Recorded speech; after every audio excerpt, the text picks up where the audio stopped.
সুন্দর একটা আবহাওয়া, ঈদের আগের দিন, আজকে 30টা রোজা অ্যান্ড বসন্তের একটা দিন। চারিদিকে পাখির এত কলকাকলি, এবার এত ভালো লাগছে ওয়েদারটা। অ্যান্ড সামান্য বাতাস হওয়ার পর, এখন সামান্য বৃষ্টি হওয়ার পর এখন যে ওয়েদারটা ক্রিয়েট হয়েছে, এবং মৃদু বাতাস এবং ঠান্ডা পরিবেশ, খুব রিল্যাক্সিং একটা পরিবেশ।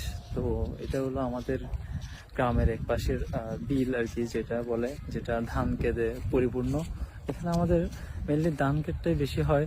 তো আমরা এখানে প্রায় বিকালে এখানে এসে আড্ডা দিই সবাই, আবার রাতেও একটা আড্ডা হয় গ্রামে আসলে। খুব রিল্যাক্সিং একটা ব্যাপার। আর আমাদের গ্রামের নাম অবশ্যই জমিদার পাড়া। এটা ফটিকছড়ির অন্তর্গত নারায়ণহাট ইউনিয়নের একটা গ্রাম। তো খুব সুন্দর একটা গ্রাম, আলহামদুলিল্লাহ এনজয় করছি। আর কালকে ঈদ মুবারক।